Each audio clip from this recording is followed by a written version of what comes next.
see if EG can take down TSM or if it is Nyx for them in the standing. Let's send it over to the casters. Thank you very much. Hello and welcome back for Game 2 of Monday Night League. I am still Freak. To my right is still Jat. How you doing? I'm doing well. Good. The first game, we saw Team Liquid at least move a little bit up in the standings. They're going to be tied for 6th at the end of this week with basically the whole league. And then here we get to see if TSM can either be alone in third or part of a huge 5-5 tie in third place. Yeah. We'll see which one it's going to be for them. I know people have continued to say they think TSM is the number 2 team in the league. We'll see if their record can soon reflect that, as they'll be either 1 or 2 games behind 2nd place. Based on today's result, Evil Genius is another team with high hopes for them, but a 4-5 first round robin does not speak to maybe the level of play expected of them. Yeah, and the first time these two teams played, it was actually one of the closest games of the split. It was one Ocean Soul away from being, one Ocean Drake away from being an Ocean Soul game for Evil Geniuses. Yep. TSM ended up coming back from like 5K down to eventually win. And based on the way drafts have gone, getting that first pick Ornn has got to feel good for TSM. All right, so now what do we see for this one? Yes, great Trundle. tank, great late game. Trundle, you want to see it. Do it. I don't know if you grabbed it this early, though. It's just not that contested of a pick. So you're going to look at the Ezreal instead coming through. Yumi's already gone, so no combo coming through on this one. TSM did not want to play against Zeyzal's Yumi. Yeah, they're like threatening the Trundle. We still could see Yumi come in after the Ezreal's already locked, because that's one of the best AD carries to pair it with. TSM has every option to go. Even just hovering the Trundle is like, make sure you don't play Sejuani, because we're going to pull out the Trundle. Yep. Lee Sin, Dardoch, again on early aggression in the jungle. 15 KDA in the first 15 minutes. Usually like 15 and 1 overall. Kills and assists combined to 15, so he's doing great stuff for himself there. TSM's early game, second best in the LCS. Second, obviously, only to Cloud9, but doing a lot of things well in the early game. It's been converting it. That's been the problem for them. Yep. We'll see if they can turn this one around. And it is back to basics for TSM with another Syndra pick. Yeah. I feel like it just keeps getting picked sooner by them every week. Yeah. Either it's their like their 4th pick on red side, and here they're just like, you know what? We've won 3 games on Syndra already. Yeah. Why not go for 4 this split? And they lock it in really early. It's the only champ he's played more than 1 time this split. Like Bjergsen and Syndra, I mean, that does really speak to me. That is his number 1 comfort pick. I think he is very good at it, arguably the best Syndra in NA, and sure, you can go ahead and counterpick me, Jiizuke. You've got 8 isolated deaths. I've got 4 solo kills. I've done that math. I'm going to get you this game. I mean, the LeBlanc-Syndra matchup can be very explosive. Yeah. And Jiizuke has had some very good LeBlanc games, as well as a few oopsie LeBlanc games. So both of these mid laners, it was the featured matchup, are going up against each other with their most picked mid laners. It's going to be fun. It's always going to be fun, and that is very enjoyable to me, as Senna is added to the ban pool, and we'll see what else comes through. TSM do have to figure out what exactly they want to round out this comp. Their bot lane is left up here. I want to see a Yumi ban here. Oh, it's already been banned off earlier on. Oh, I'm trolling. That's okay. Yeah. It's a really small cat face. It looks kind of human-like, so I think I got confused. That's fine. That's my excuse. No worries. Tom Kench. It's not like it's been the same icon for a year. Yeah, this doesn't matter. You know, I wouldn't worry about it. It's not a big issue. One final ban for TSM's side. They know that there's an unanswered jungle pool, which is why the Jarvan was the earlier ban. Gragas is added onto that one as well. Elise could, of course, come through as another highly prized jungler and one that Svenskeren has played, but his 2 most played, the Lee Sin and the Jarvan, are gone. Braum Ezreal would give them a strong level 1 as well as some improved team fighting, which is very needed against the Ornn. And I also wouldn't play a tank jungler when your backline is only Ezreal LeBlanc. I don't think you need Sejuani with this kind of team comp, so I think we look for something a bit more explosive, and like I wouldn't even hate Kindred, even though it's like pretty out of the meta. It's what they played last time against TSM Freak. Yeah. They just fell down to the Kindred. Would they do Sivir into Ezreal? I feel like no. I mean, a Trist is also a little bit... Backline DPS. Yeah, it is. If you just need reliable damage late game, Tristana basically is that champion. Has 2 self-healing abilities, decent base stats, you just build a bunch of crit. I think Tristana should almost actually never leave the meta in any meta where like you have 3 AD carry bans. And Taric comes alongside it. Now this can be very aggressive. Taric Trist has some real lane pressure, and They think they can just straight up brawl the Ezreal Braum in some cases, especially if Braum ever recalls out of the lane. Yeah, again, I really don't like Sedge when your mage is LeBlanc. I don't think you need a tank for her. She does her own thing already. I want Sven on something more explosive. It is an interesting debate. I think it's going to be the Sedge because it does give them a very, very strong front line. Although it's like, to your point, what are they frontlining for? Yeah. For the pokers? Yeah. For the flankers? If they did Elise, they would have basically been saying, okay, the other team definitely wins late game. That's true. Now at least it's a little bit more up for debate. That's why I said Kindred. You can scale up in the jungle. Get nearly one shot by Syndra, but then he just press R. I mean, yeah, and Lee Sin kicks you, and it's sad there as well. Like, don't get me wrong, I don't think there's like an obvious perfect answer. Regardless, Sejuani is in. It's going to make it a second play the split here for the team. TSM again fighting for sole control of third place.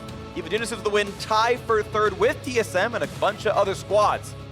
We got a very interesting bot lane here with the Triss Tarek coming through. But Bjergsen on absolute comfort on the Syndra. I'm pretty excited to see Triss Tarek. I've seen an increase in Kalista Tarek lanes, actually. It's seeing a little bit of play in LCK, and I'm seeing it start to explode in solo queue. So I think Kalista Tarek will have a little bit of a comeback because that also makes the initiation for the Tarek better. But the Triss Tarek, as you mentioned, if they do find that window to go aggressive, they can actually do it in lane.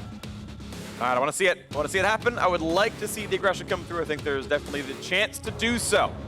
TSM's new look roster. They had a disappointing couple of years, a team that almost only knew winning. I mean, they had an unbroken streak of LCS finals for like 6 years or something.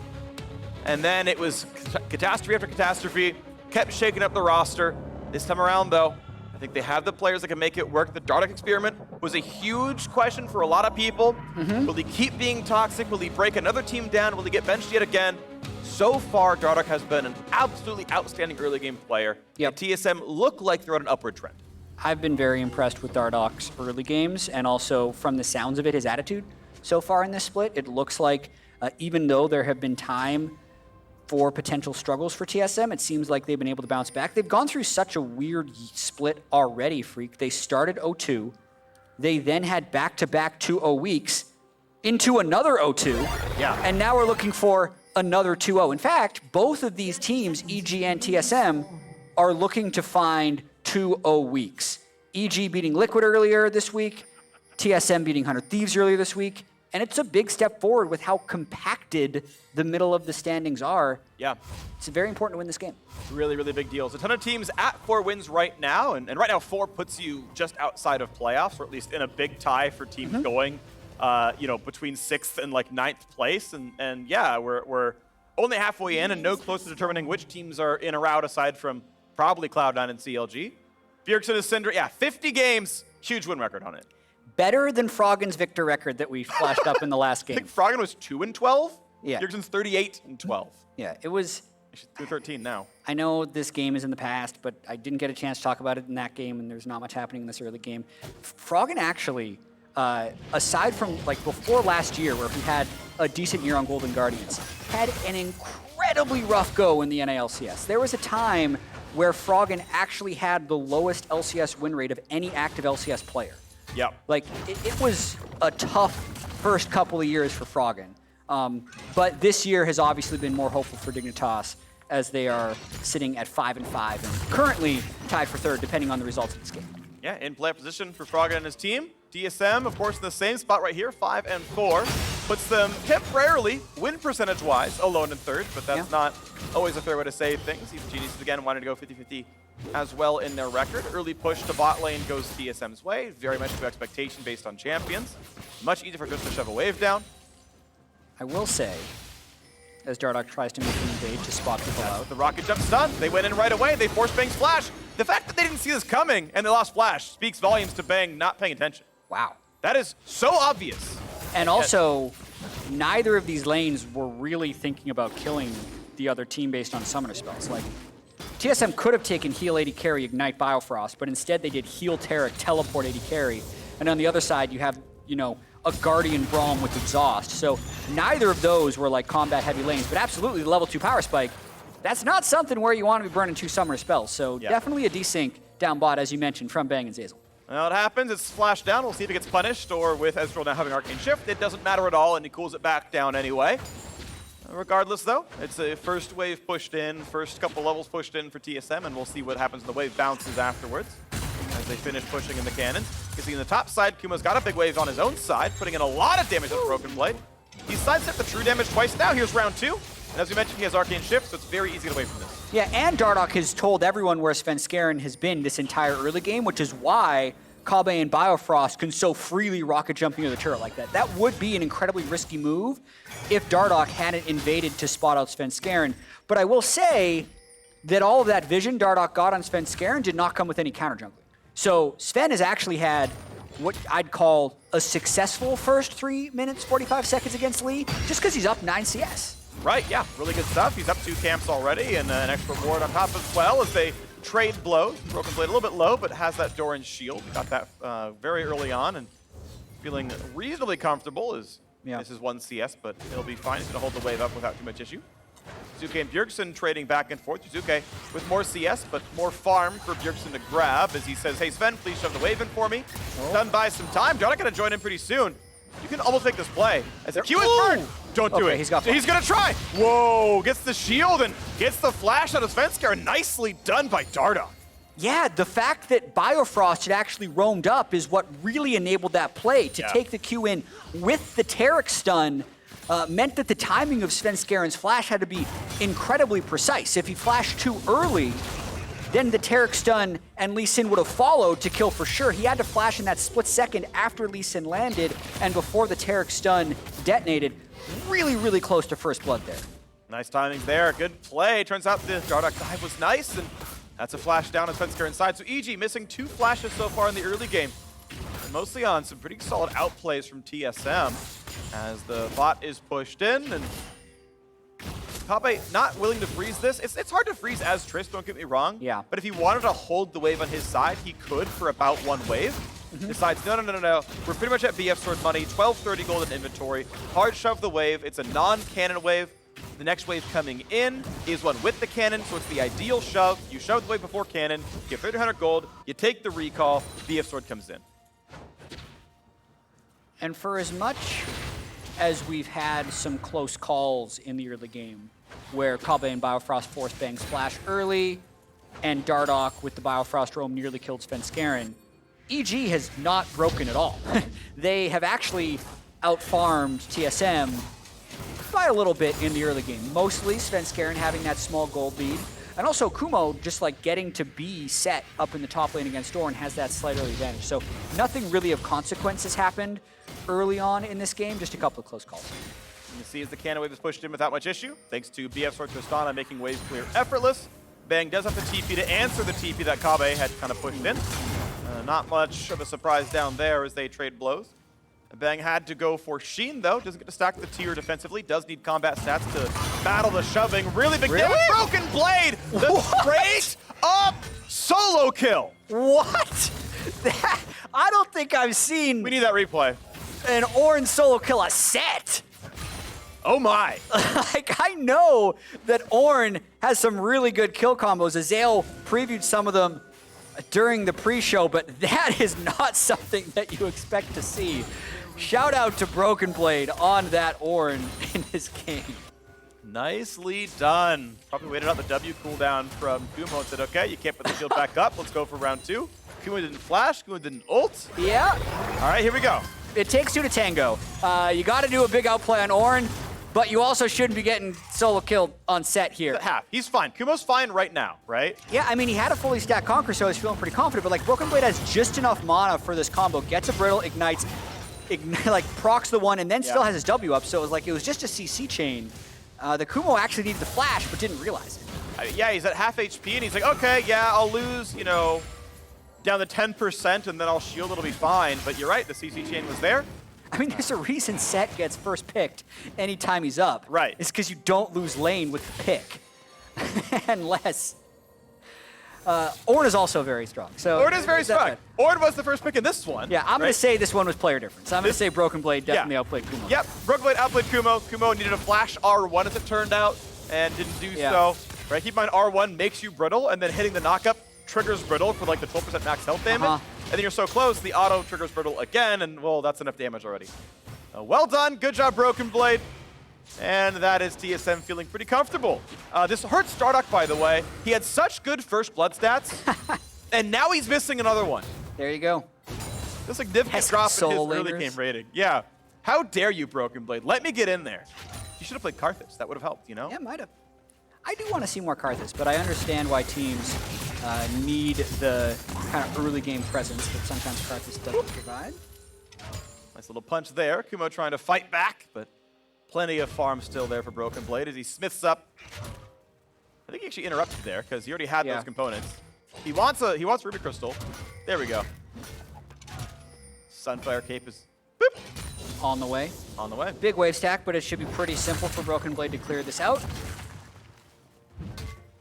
Healthy boy. He's going to be in a pretty good spot overall as Dardoch says, well, if you can solo kill him, I'll take Scuttle Crab. Imagine how easy this fight is. Yeah, well, Svenskeren's trying to turn the tide to this mid lane. If he lands the ult, it would be good to burst damage. Bjergsen's brought Cleanse, though, so it's hard to get kills. Biofrost is here. Hello, that is 2v1. That is a Sejuani and a Boar.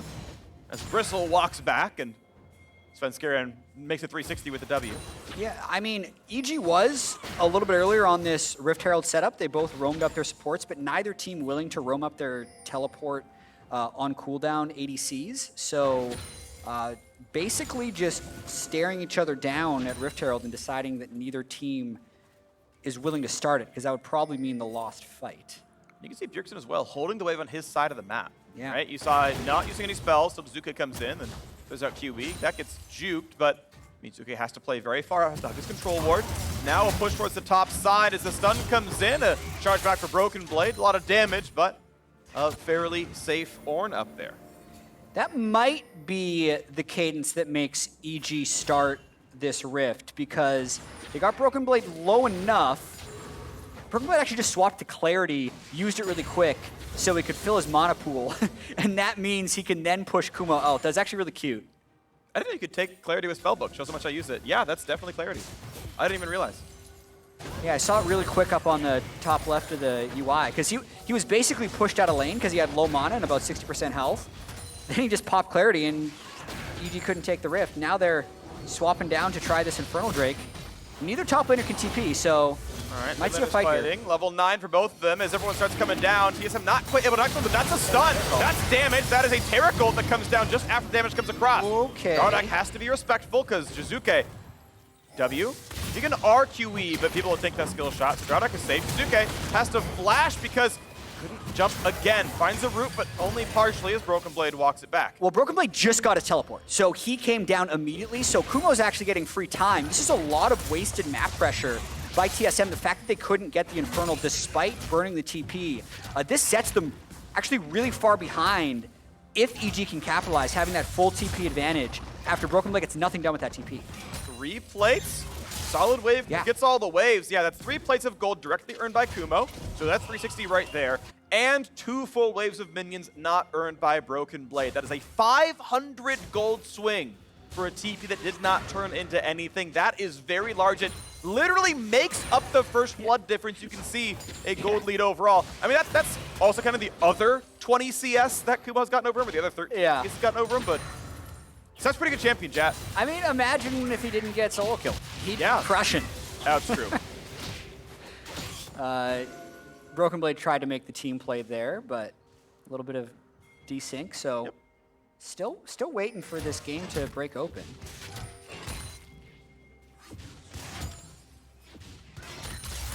Well, at one point, TSM we know has had some good early games. That one mistake has cost them their lead 12 minutes in, but that's okay. I think they still have plenty of tools to work back from. Honestly, any lane where Tristana is free farming is a lane where I'm happy as the Tristana. Got to burn a flash. As it turns out, it didn't mean anything, right? Bang for the summoner. Nothing came of it. So I would say it's still a mistake, but it's an unpunished mistake. Sure. Where I don't think there was ever like a fight that he could have had that they darned. If only he had flash, he could have solo killed them. So we come out to the mid game where tier is now stacking, and we look back at the bottom lane. We haven't had much of a Rift Herald swap either so far in this game. Well, the supports did swap up. Right. But then they just kind of stared each other down. Now, without the TP advantage, TSM again swaps up for Rift. If they get this and use it really quickly, they can still get the plates, as EG isn't really positioned to shove really hard in the bot lane. So it's likely going to be a Rift for first Drake move. And it's about how quickly can Dardoch make something happen with this Rift play top. They're actually teleporting and going for a lot. They want the turret. TB going for a heavy play. Nice ult to bring Kumo to safety. Broken Blade now in turret range. Flash for the W, but he can't get the damage. That's an easy chase down. That is first turret gonna drop in the top side, and a second kill for TSM. Yep, they're gonna do the... Where'd the... There's the Herald, okay. Yeah. I was gonna say they're gonna do the 2.5 plates and then let the Herald charge, and Dardoch had already been channeling it, so there's first turret. And Bjergsen has pushed mid lane, so that's a big swing in the favor of TSM. 1,300 gold lead now, TSM. 100 for killing the Herald, a solid about 900 if you count all the plates as well for the entire turret stuff. And bam, half HP and below on that one as well. So TSM feeling really good about how that play just shaked up. Yeah, it's gonna be 7 plates to 4 in terms of TSM versus EG as the clock is about to ping 14 minutes. But yeah, here you can see the team is taking Drake. I think that's some inexperience by Kumo there. There's no need to check the tri-brush there because the only thing that you're gonna find is bad news. So why even look? It is the bad news, and then he's not in turret for it, so it makes the kill easier onto him. Yeah, they even get the global announce that people are in the top river because you get the global announce of Herald dying, so did not need to flash forward. Painful stuff, and we'll see now as we crest into the mid-game. Plates have dropped, and we look at what's next on the field. Yes, EG got that Drake. They cleaned that one up. That is worth a little bit of stats right here. Infernal does mean attack damage and ability power, which will help 3 of them. Wait to see the next big play then, as there's no neutral objectives left to take for several minutes. I mean, we saw the summoner choices in the bottom lane. Those two generally aren't trying to kill each other. Nope. Bjergsen Jiizuke looked like it could have been a more volatile matchup, but the junglers just haven't skirmished that much there. So it's ended up being pretty even. You don't really expect the Ornn versus Set to create much action, but that's actually where all of the action has been. Yeah. This is still one of those games really with like the Tarek Braum and Svenskeren being almost all of EG's initiation on the Sej, even though it's against like a Syndra Tarek, so going in is really difficult. What I'm trying to get at is it's going to be a little slow. Yeah. Like the drafts have been set up to be fairly slow, and I think TSM is just waiting for ornaments. They're waiting to hit level 14, 15 Broken Blade. You can see the Infinity Edge is already up. I'm curious to see if Bjergsen rushes Death Cap second just because he can, or if he'll take the less efficient Luden's upgrade on the Syndra. But that's what I think this game is waiting for. Well, last time we cast together, chat, we talked about itemization for a while in the mid-game, and I got tweets saying thank you, so I'm going to do it again. I actually very much dislike Zeal upgrades on Tristana.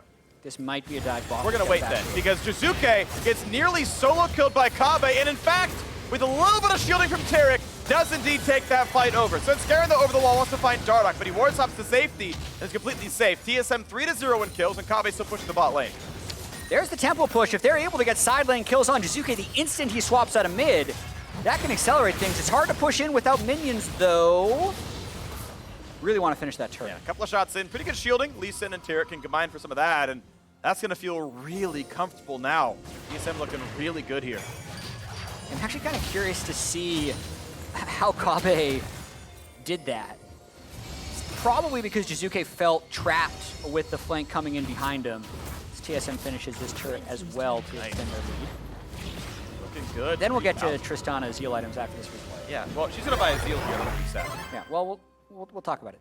Watching this here, he's just trying to clear the wave, but then Bjergsen's seen on the control ward as Jiizuke has gone forward, so at that point it's real bad. Yeah, and that's an unofficial solo kill, but it really is a solo kill. Yeah. He got a shield after the fact so that he could get assist money. Yeah, worth it. Another isolated death for Jiizuke, but there's the Zeal. Why Okay. don't you like Zeal on Trist? So Tristana basically doesn't have any meaningful attack speed hooks in her kit. You will always get a 4-hit E off because you have rapid fire. Okay, so that's one, like compared to like a Varus And or a rapid Kaisa. fire, which you max second, is a massive attack speed buff. What does it get up to, 100%? I think it goes like seconds? 110%. Okay. So essentially, Tristana has the most bonus attack speed natively of any conventional marksman not named Senna.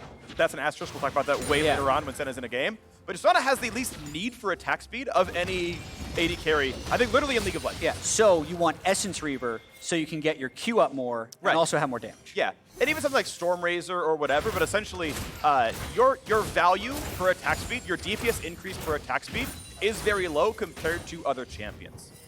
When you have no bonus attack speed, 5% AS and 5% more damage. That's a kick, that's damage, Zeyzal's fine. I also like whenever you talk about AD carry itemization, we see fights. We do. So we should keep doing this. Okay, well, they're seizing up the mid lane. Meanwhile, if you have 100% bonus attack speed, 5% AS is really 2.5% more damage. Whereas the value of like plus AD didn't change. Okay. So you're getting comparatively less and less percent damage out of attack speed the more you already have. Thus, on Trisk, don't bother buying attack speed. Okay, and TSM's pushing the mid lane with Cloud up. EG's not really getting anything here. They're not getting river control or mid control. Normally, if a team pushes mid, you're at least setting up vision around Drake, but TSM is actually controlling everything. Oh, a little bit of poke. TSM feeling very comfortable getting kind of everything they want. They have yet to clear up a Drake themselves. Good control words there by EG, though. If they're looking to find a fight, you got to lead with ult. Oh, it lands for the slow. It's still damage. Is there a play to be had? Terrible comes down, and TSM going to feel fairly safe, but they have to disengage off the ultimate. EG still got their pokes down. They're feeling reasonably comfortable. Jiizuke spots them. Redemption feels nice, though. And the Ornn engage is also going to be nullified by the Braum. You got to see an example of that now. Basically, Zeyzal can never use his E until Braum presses R, and you just hold your E backwards on Braum, and it stops the Ornn from coming through. Really interesting right here, actually, how I think TSM could have still tried to fight here. It would have been a low percentage play, but instead the Drake goes over to EG. This has been early Drake control, I think, has been TSM's Achilles heel this split. Right. Where they're winning a lot of early games, but they haven't been able to get to Dragon Soul. In fact, other teams have gotten Dragon Soul on them. And that play right there is one where with that lead, you kind of have to just get the Drake. But they're unable to do so with enough poke coming in from EG's kind of fake engage that now EG is 2 Drakes away from a win condition. Right. Yeah, and Mount Soul is very good. It's raw stats. It's one of the ones that I think can directly combat a gold lead. It generally maths out to about 800 gold of health per champion. That makes up the gold lead in a very literal sense, as long as you, again, care about raw HP, but every champion kind of does. Syndra on the enemy team, you definitely care about a raw HP. Yeah. So that is something really worth considering. You can undo a lot of the gold that Bjergsen has, and we'll see if that comes in later on as that ticks forward. We do have a lot of tanks per team, so even the Mountain Drakes themselves will be valuable as time moves on. TSM, to your point earlier, I think, yeah, tends to prioritize the early objectives that are worth raw gold, right? Heralds just turn into gold, right? Turret plates literally just turn into gold. That's the ones they've been focusing on. It is hard to convert second Herald, though, once you've already taken down out of tiers. Yeah. Like, the commitment to get in for a second tier turret is high, and also the reward is not massive unless they get in the mid. Like, getting the second tier turret in either the top or the bot lane is much less valuable if the mid's not down because it's too dangerous to push through that far. So they're going to look for a pick, likely, and if they can get one, then they drop the Herald mid. But for now, they're just bouncing waves. So right now you can see EG's vision overall, and it's almost nothing past the river. Won by the slain red buff camp. Doesn't really spot anything, so has to be a little respectful. You can see Bang farming from max range with Fuse, then walks back afterwards. It's okay. That's a melee minion for me. And you shoved in the wave, okay, I go for the next one. But it means TSM gets to take the top river. They get to control around the Baron pit. That's been spawned for the last minute and a half. There's a control word right at the foots. The feet of Baron. And here comes Biofrost to the front yet again. Slowed down, but safe. Bang ult, tags 2. Oh, there's some Ornn fighting going down bottom. I just saw the ult go off. Kumo's knocked up yet again, then slammed back down by the pillar, and suddenly Kobbe is there. A dunk towards the back line. Kumo has to run. The flash follow means a knock-up. They find the slow as well. And next spell basically kills. Kobbe's almost going to be with Rocket Jump up in a second. There's the auto, there's the kill. Kobbe is on a killing spree, feeling comfortable now for himself. Definitely a rough game for Kumo. TSM continually finding him in the side lanes. What can they do with it, though? Because, yes, Kobbe spent his teleport there, and it's a kill for a turret. Now would be the window to drop Rift mid, and TSM go for the second tier. That's why they're grouped. Dardoch gonna chase back the Ezreal slightly. Yeah, this would be the time to summon. Goes for it now, and Wardhouse back to his squad. This turret is going to fall, but the question is there a battle afterwards? It's a 4v5 until Kumo respawns. Mid 2-2 definitely drops, and TSM able to walk away and kill Wolfgang. I mean, they saw Jiizuke in the side lane, so TSM knows that they can't actually get outnumbered in that play. Jiizuke's still pushing the side lane, actually, so all outers are now dead. And there's no way he's going to be able to get that turret. Yeah. Well, there was an interview earlier in the week where Zeyzal talked about some of the communication issues that EG have been having, and this is actually looking like it's playing out in-game, where like the Svenskeren Kumo Zeyzal team have a plan, Jiizuke has his own plan, which is off-script, and then Bang also has his own plan, which is generally a little bit different as well. So we saw Bang ult the river during the first early engage, doesn't really create much pressure. We see Svenskeren wanting to flank a team fight from the Raptor pit, but Jiizuke's not recalled at all, so they end up giving 2 turrets, and now they're down about 5,000 gold in the game. Looking more and more like a TSM win, even though they haven't grabbed any drakes for themselves. They know that Sedge is there. Nice sweeper spots that went out, but Dardoch burned his Q for some vision plays, looking to see if anyone was in that side brush. No one was, but wanted to be safe and not sorry. Looking to be a kill anyway, so I don't blame him for that in the slightest, as mid is cleared it again. Kobbe going for the Mercurial Scimitar, has the finished Molten Edge, thanks to Broken Blade, and a second upgrade for a teammate is available as well. Only one available is Redemption or Bjergsen's Luden's Echo. And he finishes Void Staff second item, has that right away. And as long as it's sitting front line, it's fine, but if you're going for Ezreal, it's a waste of gold. It's going to be so hard for EG to kill Broken Blade in a fight. The Iceborne Gauntlet Ezreal and the 1.5 item LeBlanc is pretty much all of their damage. So they're in a really rough spot. It's going to be a tough one, and there we go. TSM uncontested, just completely take over this side of the map. Actually goes for the Black Cleaver upgrade onto Dardoch first. I wonder if Bjergsen is going to go for like throw out on death cap, and he's like, yeah, don't worry, get me at level 17 or something. It's definitely slightly more efficient at this case. Fun fact, actually. Yeah. A fan told me this in the LCS studio after one of the games. If you use your redemption, then upgrade the redemption, the active CD comes back. Right. Yeah, so because it's a new item, and it has its own item cooldown, basically. So you're very rarely going to see that come in, but if an Aura's going to walk up to upgrade a redemption, just use it somewhere, because it's coming back for free. Yeah, same thing happens with like QSS going into Scimitar. I think it also happens with like Hex Drinker up to Maw as well. Every once in a while you're like, oh great, I have it again. That's nice, it's going to help me survive something. Even though the items themselves normally share a cooldown. Well, over the wall they go. TSM looking to take over Baron as it's the next major objective. 26 minutes in, very large gold lead. Fight the top side. Oh, wow. Jiizuke made it not even close. That's the other side of the Jiizuke, I don't know, carousel, like coin. It's something that goes round and round, and sometimes you get the big play. It's back to tails. But it's a trade. Jiizuke is like definitely dead here. That's a slow, that is a knockup. Try something. He's gonna go right into Kobbe's face. Yeah, but, you know, they got a turret off it too, probably. Okay. They got multiples. They got the set turret and the Braum turret. You know, I take that. Jiizuke is a genius who is looking 7 steps ahead of TSM. How do they know what he's gonna do? Yeah. You know, my teammates don't even know what I'm gonna do. There we go. Because he knows. There's a Swain quote. He says something like, they're 3 steps away from knowing I'm 5 steps ahead. Okay. The long way of saying I'm 8 steps ahead of them. That's Jiizuke right there. It was. Also, I hadn't noticed that the Void Staff came in for Jiizuke, which is one of the things that enabled him to have that burst onto Bjergsen. He must have been sitting on a ton of gold. I could have sworn he didn't have the Void. Yeah, 74 MR on Bjergsen at this point, 2 minutes into the game. Yeah. First game through. Jiizuke had farmed up about basically enough to full buy a Void. He was out on the map for that long. Then goes back, makes his way to that brush before one-shotting Bjergsen. Yeah. Oh, we'll see the next spikes come through. Going for a CDR. We see a lot of Banshees builds. More and more on mid laners here. That Codex could be the same thing here for Bjergsen, going for some more magic positions, which would definitely make Void worth it, obviously. You add like 65 MR for a Banshees. Stonies can also work, right? It's a good way to immune a lot of damage. And you can see it telegraphed forward. Svenskeren, oh, that's enemy champions. Jump over the wall instead.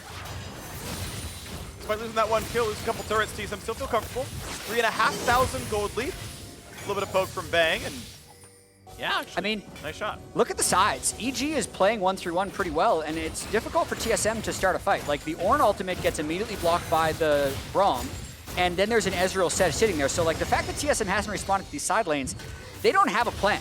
they either need to be pressuring Baron or matching these waves, because I don't know if they can actually dive this mid turret. They're pushing up. They're going to try to just take this turret.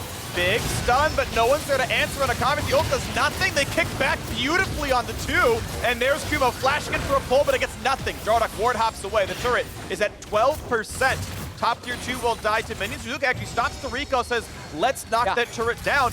End of the day, nothing gained for TSM. Top tier 2 is dead. This is really good for EG. It is dangerous to send 2 people into side lanes, but they can block TSM's engage for the most part. This time Jiizuke is recalling. Broken Blade just charges forward to make them disengage and cracks the inhibitor. Now the play is towards Sejuani. Svenskeren going to kite backwards. Bjergsen has burned the ult. Oh, they didn't block the Ord goes in for a little bit of damage, and it's a hit towards Kumo as well, who stays alive on top. Jiizuke wants it, but Redemption is going to undo that damage. TSM feeling comfortable, ready to crack the mid inhibitor, and they will indeed do so. So all things considered, it was dicey for a little while. Breaking the mid inhibitor, it can be deemed a success for TSM. Grouping so strongly in the mid lane, even though EG did accumulate some side lane gold, ultimately breaks it without needing to get a Baron buff, and now they can try and turn their attention to the side lanes in terms of moving this game forward. But the gold did creep up very close. We're in for a game. Definitely are. Look at this one. Now, TSM. Broken inhibitor. That's one of the safest inhibs to lose. It's very easy to get back to mid and clear that out. That's not much of a problem overall, but it's still passive lane pressure that EG does have to spend time dealing with. TSM, second Mountain Drake's up in 5 seconds, but they have sent Bjergsen up to the top lane. So Mountain is very achievable here. Bjergsen's not seen Envision just yet, but he's about to be. And EG get a very easy, very clean third Drake. How does this keep happening for TSM? The deprioritization of the win condition. Now EG, from a losing spot, is 1 Drake away from getting Mountain sold. TSM is taking a trade, and they have to get a conversion now. So they've put the control on Baron. They've taken Scuttle Crab.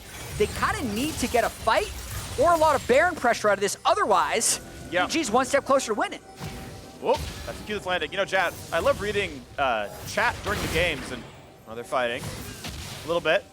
But the 1 Drake that Biofrost pinged is the one that TSM got. Okay. 6 minutes ago, he pinged Mountain Drake spawning in 1 minute, and they grabbed that Drake. No one on TSM pinged the Drake timer this time around, whereas Svenskeren actually, like, on clockwork, is like, hey, it's 1 minute away, I'm pinging this. Make sure you guys reset. You can communicate without pings, of course. We're all aware they're on voice chat together. Yeah. But TSM aren't even pinging timers. You definitely have to wonder what's happening. Jiizuke snuck behind. If he can get the 1 shot on Bjergsen, Gets the knock up. This could be damage on a bang, but he's going to go pretty safe. Nice shot by Zeyzal. The ult comes in as well. Svenskeren finds Bjergsen and forces the cleanse away. Big damage going across, but again, the Redemption's going to look good. They're healthy. Jiizuke now on a ward, going to knock this one down. Has to respect Bjergsen. And doesn't want to burn the ult to knock down a single ward, so. So multiple ults burned on the side of EG. Set, Sej, Ezreal, and Braum. Only the Ornn ult for TSM, so they are 5 strong here, but Svenskeren can steal. Jiizuke burns W, might go in for R in a second, kites back, 2.5k. This is the moment! And is picked up by Dardoch. A good spike comes in, kicked back, looking at the re-engage. Already a 1-for-0, Kumo is alive, puts the W, but no one will die! TSM claim a 3-for-0. This could be the game. They have the inhibitor broken in the mid lane, and top and bot waves are actually already pushing with minions, so they're going for at least 3 inhibs. It took a while, Freak, but it looks like TSM might have just broken it open. This is going to look really nice for them as they already pushed down. And look at that one. That is a very dead inhibitor. Looking now at the first of the turrets. 15 seconds on most of the important respawns. Jiizuke chunked out with just an auto attack. This turret's at half HP. That turret's gone. Second turret's going down as well. How do you stop the bang? Can't possibly have the damage. Pushed down to the Nexus. Quick CC comes in. Here's the respawns. They're going to try their harder, but the Nexus will fall. And TSM gets sole control of 3rd place. Their 3rd 2-0 week in 5 weeks lands TSM at 6-4. And as you mentioned, control of 3rd place. And Freak, I am so conflicted about this team. Where there were definite moments in that game where you saw TSM had a large advantage and you're wondering why they weren't controlling Drakes. But you can also take the other side of it and say, hey, they just had an 8 kill to 1 death. Literally 1 death in a 32-minute victory en route to a 2-0 week. So there are positives for TSM in that they are winning, and that when they were pushed to make a mid lane fight or a Baron 50-50, they took it and they executed. but there will always be that other side where you're wondering, how did EG get 3 Drakes in a game where they could not win a team fight? Yeah, that 1 kill unassisted. I very rarely see games with no assists on the losing team. We've had perfect games. No assist games is a little curious. Jiizuke got that solo kill. That looked nice. But hey, the question is, all right, EG, you're now at the bottom. If we're talking about the middle of the pack being the soup or something, EG are alone at their record. No one else is 3-7 like them. They are decidedly now below. They are alone in 9th. Yeah.